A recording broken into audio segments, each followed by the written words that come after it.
Hi, everyone. Anne O'Connell with OC Publishing here, and welcome to the Author Journey. Today, our author of the day is Jacqueline Halsey, who is a multi-genre, very talented author, artist, and storyteller here in Nova Scotia.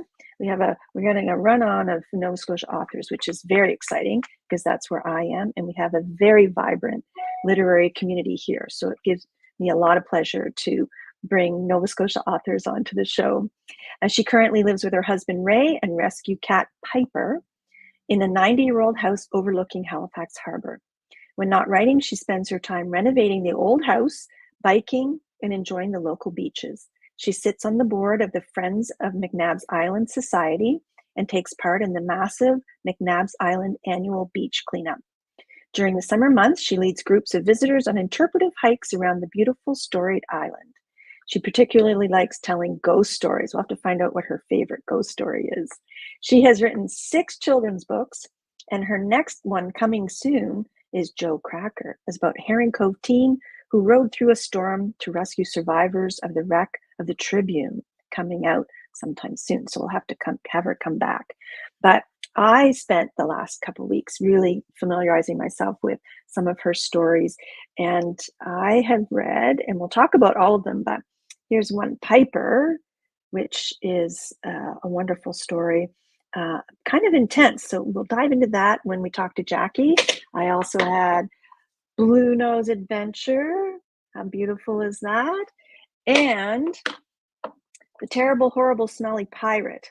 So that's just a small smattering of the books that Jackie has written, and we'll bring her up and we'll talk about those and more. So welcome, Jackie, to the Author Journey. Oh, thank you, Anne, and thank you for asking me to come on. I feel really honored because you've had some wonderful guests. Totally my pleasure, and I really, we cross paths occasionally at book fairs and at markets, and we always have a wonderful chit chat. So I'm like, wow, this has been a long time coming. So I'm very, very happy to have you on today. And I mentioned McNabb's Island in your bio. What is it that draws you to McNabb's Island? I mean, as a child, it was one of my favorite playgrounds. Yeah, I like boats. I do like boat rides. So going there, and I like hiking, and I like all the stories of the island, and there are so many. And the McNabb's Island Society, it filled all the things that I wanted to do. Once I retired from the library, where I was in the children's department for 21 years, and I thought, there's stories, there's hiking. I do research, and I've helped with the archives, and I write a few bits for the newsletter. So all in all, it fit. It's a fabulously magical, mystical place, and I have to say, I'm very jealous. Like, having been a children's librarian, to be just in the middle of all of that wonderfulness, and as I said, you were a multi-genre author, and picture books have been one of your areas of focus. And I mean, as a librarian, children's librarian, was that part of your inspiration to starting to write children's books? I think because that was my world, for 21 years, my world was children's books. But I have a special place in my heart for picture books. I think they are so magical. And so often we would have people come into the library and they'd say, oh, there was this book I used to read, when I was a kid, and I loved it. And the cover was blue, and I so want to read it to my kids. So after a little bit of a quiet eye roll, we don't pass up books for the cover. But it's so magical that a book that they read 2 decades, 3 decades ago, and it had such a special place in their heart, they want to pass it on. And I think the special thing about picture books, which is different from any other book, is that you've got the visuals. Well, you've got the visuals, so you've got these awesome pictures, which are in love with the story. They're both parts, and you've also got an oral part, because picture books are for a big person to read to a little person. And For reading aloud. Oh, for the sure. sound Yes. of your voice comes part with the pictures, and you don't get that when you read a normal novel. It's just you and the author and the words and whatever the words paint in your head. But here you've got voice, and if it, a parent at home or someone at home, you can feel them and smell Isn't them. that wonderful? And when you read to a little, do you use voices? Like, do you? Yes. I love it. Sometimes you have to sort of tone it down a bit. You can't be too dramatic, even if you want to be dramatic. You can be scary. True, it's true. And you have this amazing, the terrible, horrible, smelly pirate, and then you also had the terrible, horrible, smelly beach. And the beach. Different illustrators, right? I mean, yes. This is the one that I have, but I mean, the illustrations are just incredible. Fantastic. Yeah, Eric wasn't available for the next book. Yeah, so and because I was just going to say, talk about the process of working with an illustrator. How do you find that? Basically, it's a whole team. So Kerry and I wrote the book. It was Kerry's initial idea, but it wasn't a picture book, and we worked together to make it into a picture book. And then the Nimbus, it was Sandra McIntyre was the editor, and she added a couple of little bits. She said, we should. Well, we had a smelly old pirate sailing the seven seas, right? And she said, no, Nimbus wants local. It's got to be the foggy waters of Halifax Harbour. I love it. Local expressions like mist puddles and things. And then Eric came on the scene, and we met with him, and we saw his first sketches, which are awesome. And he said, that should be a little boy. That shouldn't be a smelly old pirate. And so all these ideas went into this book.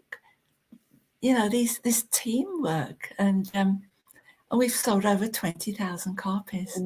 Wow. And I think it's incredible. It's been out 13, 14 years. It's been out a long time.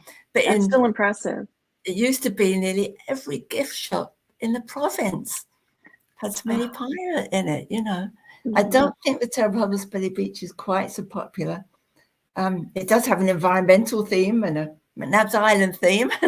Yes. Beach clean. It's about a mermaid who cons the pirates into doing a beach cleanup in their search for treasure, She had a dirty beach. So, that's wonderful. It really does take a village, doesn't it, Jackie? Oh, especially with picture books. It's a team. It really is a team. And I want to give a shout out to the folks who are watching today. Sue Slade has popped on. Hi, Sue. And she says, that is how I met Jackie on a McNabb's Island tour in 2017. It's, that's a wonderful thing. We were on the boat going home, and her son's Nicholas. And I said, oh, my son's Nicholas, and we got chatting, and she said she had a bookshop. And I said, I was an author, and conversation went on from there. Isn't it? It's just, I love those serendipitous exchanges, which is just, you just never know, just strike up a conversation and just see what comes out. So let's shift gears a little bit, because as I said, you're a multi-genre author. Picture books, they're just an amazing tool to get kids excited about reading, and like you said, the team that comes together to put them together. But you also write junior historical fiction. Talk a little bit about that, and I want to delve into Piper, because I'll get you to share what the story is, but it's way back in the 1700s when the first settlers, immigrants, came from Scotland, and it's a pretty dark story, but with some rays of hope. So talk a little bit about Piper and how this came about. Well, it sort of goes back a ways, really. I'd written Blue Nose Adventure that you mentioned, which was about, which I didn't know until I was asked to write that one, that 12-year-old boys were out gutting fish in the Northern Atlantic. Isn't that crazy? And at the same time I was writing that, the Blue Nose 2 was undergoing all those renos, and they were overrunning expenses. And everything was like that. And once I finished that, I sort of heard about the Hector, which is a full-size replica. And I thought, if anyone went to all that bother and raised all that money to make a full-size replica, there must be some big story behind it. And I didn't really, you know, and that's where I started looking. And the more I looked in, I thought, oh my gosh, that's a really amazing story. And I always like to choose a child hero, if you like. And my story on the background was about a boy. And most of these incidents happened, although I didn't quite do the same characters. But one family, the father did die after they got their tickets. And I that sort of started my story off, that this family decides to go anyway. And it's always very prominent, this one piper, how important the piper was. And I went around the museum and you see these pictures of this broad, brawny pirate with his trim beard and I thought, he's been on board this ship with no food in a storm and he looks like that. I don't think so. Not likely, right? And because the pipes were banned in England at that time as an instrument of war. And anyway, they get the piper on board and Dougal's, he teaches Dougal to play. And of course, at the end, the piper was rather a sickly sort of person anyway. And Dougal plays everybody off the ship. So that it's a riveting story.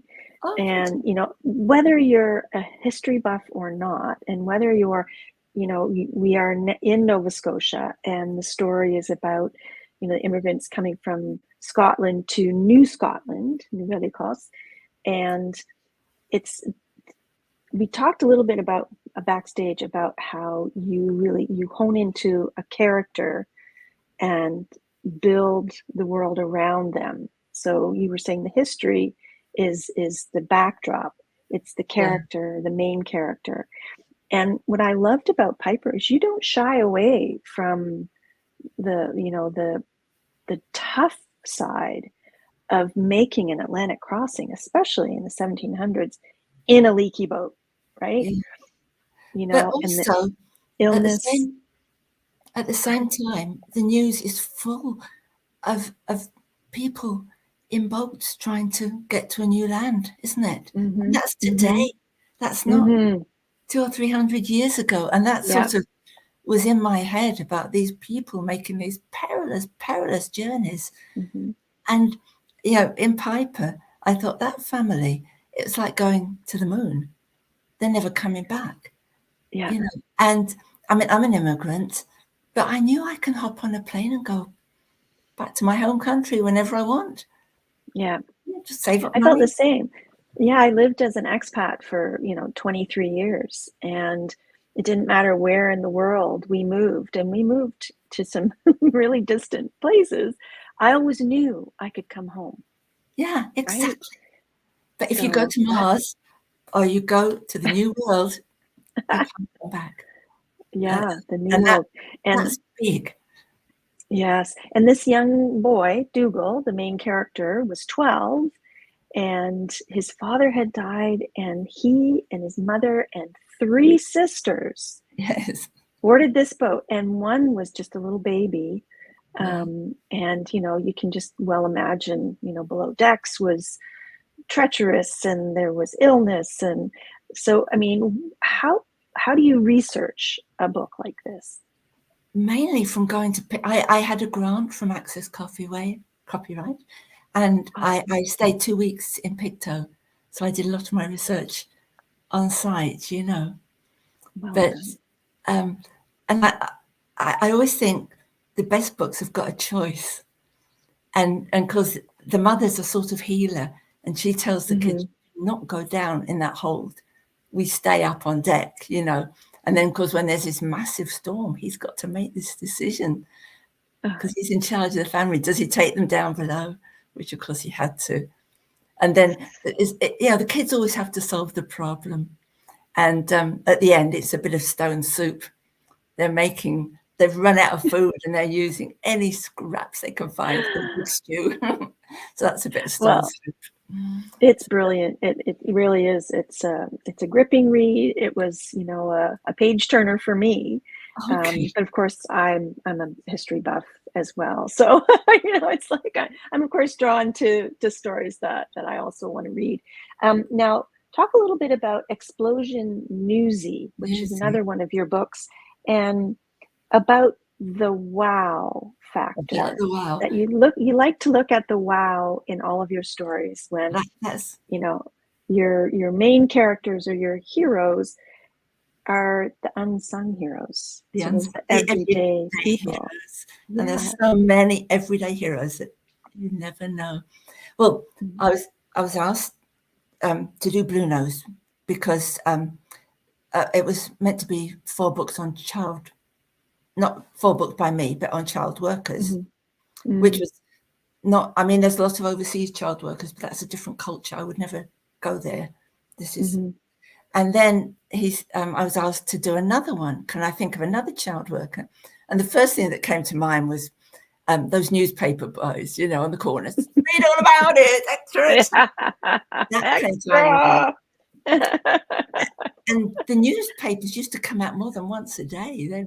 If there's something new, they put it in the copy. But anyway, and then I heard on the radio someone was researching into the newspaper industry and the Halifax explosion, and how the night of the Halifax explosion, when there's all this damage and carnage, and they managed to print a 1-page paper overnight because that was the only way the news went out. There's no computers, cell phones, cell towers, satellites, nothing. It got out by newspapers, and the petitions were down. There was glass everywhere. They had to use an old printing press, and they got this 1 page over. And then the two clicked together. I thought, if I'm thinking paper boys, and there's this newspaper, and someone's got to deliver this newspaper. And so but actually, I did find an interview with someone who was a newspaper boy at that time, and he said, "No, the cops took me home." So he didn't really papers. But there's a story. Anyway, it was that there was this one, and you know, there was a blizzard, obviously, the second day. In my story, he's delivering papers, and he's being kind, and he's being kind. He finds his brother. Because one thing people don't realize about newspapers, everyone's scattered. You've got emergency shelters, emergency hospitals, people being taken to Truro, people on ships. And no one knew where anyone was.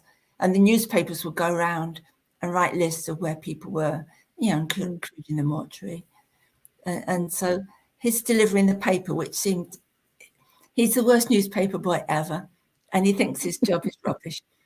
But when he does this, newspapers were so important. And getting that news and getting people to know where their loved ones were was as important as it gets. So right. And I don't know if I was clear when we started talking about Explosion Newsy, this was set during the Halifax explosion. Halifax explosion, yes. When 2 ships collided in the harbor, right? Yes. So I need to know, what's your favorite ghost story? Oh, it's a McNabb's ghost story, but you have to be on the island. Okay, you have to be immersed in. It's about headless Peter McNabb. Oh my goodness! What is it about ghost stories that inspires you or excites you? I don't actually believe in ghosts. Can you believe? I just like the atmosphere and the spookiness, and that's the thing. Yes, and it's with Halloween coming up. Is Halloween one of your favorite holidays? It's not really a holiday, but events. It's just a good story. That's what I like, you know. And ghost stories are often come up with some really good stories and some unexplained mysteries, which is another good thing. Is that, yeah. So do you have a minute to maybe do a reading for us? Do you have a book at your elbow? I do, actually. I'm going to read Explosion from Explosion. Oh, that would be awesome. Thank you so much. I don't know if you'll be able to see the pictures. This is going to be perfect. complicated. Okay. Now we've got the newspaper boy is called Mackie. And I said he's always messing up. And his friend is Gus. I don't think you can see the pictures very well. Mackie met Gus in their usual place. Quick, look down there. Whoa, hollered Mackie as one ship slammed into another. A wisp of smoke turned black and grew bigger. That ship's on fire, cried Gus. Oh, I've got to see this. And he sped down the hill on his bike. Mackie scowled. He'd missed out on all the excitement, all because of a crummy flat tire. He watched the fireballs sparking up into the huge black cloud. There was a brilliant flash, and an ear-splitting roar shook the ground.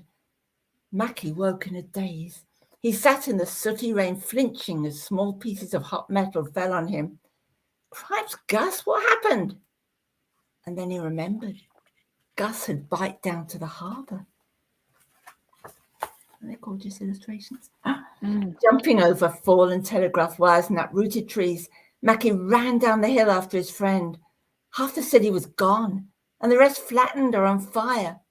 People stumbled about with blackened faces, and others dug frantically in the tarry wreckage for screaming survivors. Mackie saw Fred, a reporter from the Herald. Is the war here? He shouted over the sirens and whistles and screams. War's been here all along. This wasn't an attack. Seems the Mont Blanc caught fire and exploded like a bomb. Gus Mackie. Thousands dead, injured, homeless. Fred wrote rapidly in his notebook as he talked. I've got to get this in tomorrow's paper. Newspaper tomorrow? We're printing it, one-page newspaper on an old hand printing press. People have to know what happened. Watch out! Fred yanked Mackie out of the way as a wagon full of injured people rushed by. Go home, Mackie. On his way home, Mackie spotted Gus's news bag snagged on a collapsed building. Gus? You under there? Help! Screamed Gus. I'm stuck. I'll get you out, said Mackie, and with shaking hands he cleared away the debris and made a gap big enough for Gus to squeeze through. You okay? It's too scary here. Let's get home, said Gus. At Mackie's house, Ma was nailing quilts over the smashed windows. The hill saved us from the worst of the blast, she explained, but the children had got badly cut from the flying glass. Night came, and Mackie's brother Rob didn't come home. Oh, okay. That's absolutely heartbreaking, but just and so real. Like your dialogue, it's so natural. I wanted to tell the story for younger readers, so there's no terribly gory details. It's very general. Mm-hmm. But it's, what if you, and children played a big part in the recovery. Often the private schools and the scouts and the cadets, and they ran errands and they ran messages and they took supplies. So, children always are heroes too, not just. And they're so resilient, aren't they? Like you really have to sort of turn to them to help. Yes. And recognize that, we can get past this. It can be horrifying. But I also wanted to give a shout out. That book and Your Blue Nose Adventure was Formac Publishing. Yes. So you've had a few different publishers, and another book that we haven't talked about, Peggy's Letters. Peggy's Letters. What's that about? Very, very first book. And the kids always say, what's your favourite book? And I have to say this because getting that phone call saying we want to publish your book. Anyway, it started, I was born in the UK and I was born after the war, but my mother was in the Blitz. And I grew up on a lot of stories because signs of the war were all around. I went to school past bomb sites, and there were houses where one wall would be knocked down, and so it just looked like a doll's house. You could see all the newspaper, all the wallpaper in different rooms, and so a lot of her, Another time I used to hear these stories over and over, what they did with all these currants that were non-existent, and one egg that we gave to your brother. And I think, but then later on, I think it was the Iraq War, the first Iraq War, when I saw a family coming out. I was thinking, my mother was in a war zone.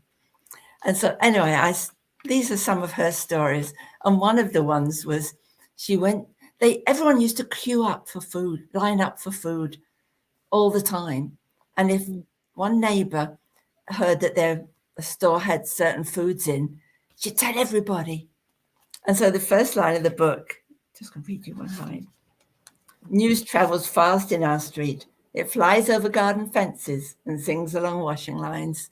And this is the neighbors talking to each other, saying, so-and-so's got sausages. So they all go down. And this happened to my mother.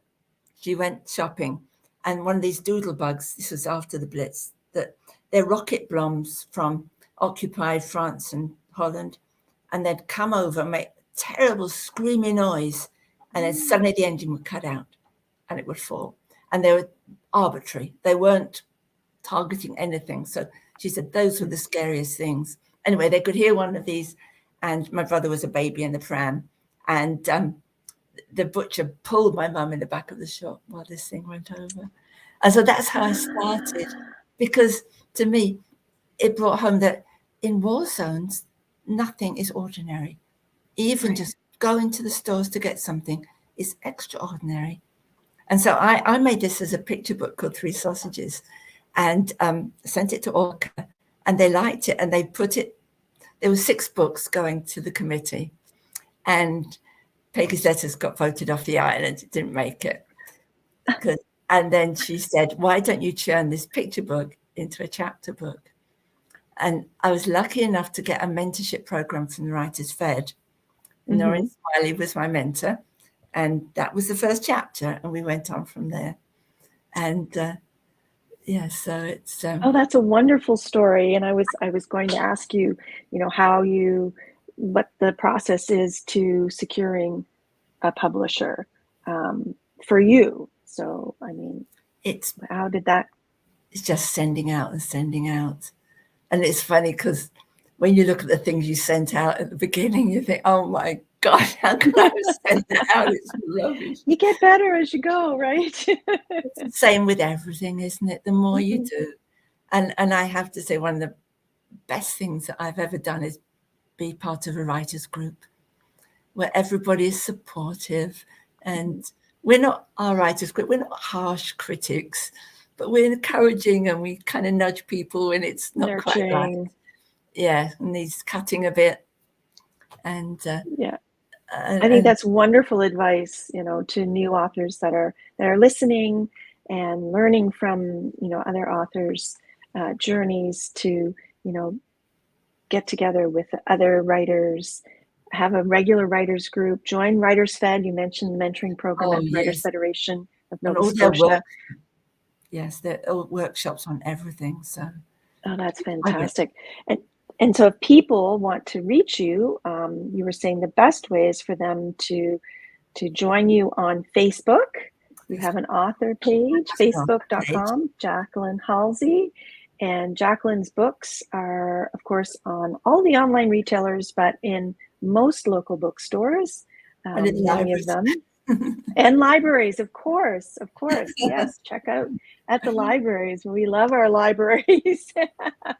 And having a retired librarian and have Jackie join us today has been an absolute delight. Well, and thank you. You've got so many amazing stories. And if you want to hear Jackie's ghost story, I guess you'll have to go on a McNabb's Island tour. Absolutely. I know I'm going to, because you left me wanting more, which is what we like. So I really appreciate you joining me today, Jackie. And your books are just very inspiring. I love the history and just the flavor and lots of wow in them. So thank you so much. So you'll come back, I hope, when your next book comes out. Love to. Okay. Well, thank you again. Thank you, Anne. You're welcome. And thank you for joining us on the author journey today. We had a great time chatting about the historical fiction and picture books of Jacqueline Halsey, and hopefully you'll run out and get yourself a copy at your local bookstore. So for now, I'm Anne O'Connell with OC Publishing, and we'll see you next time on the author journey.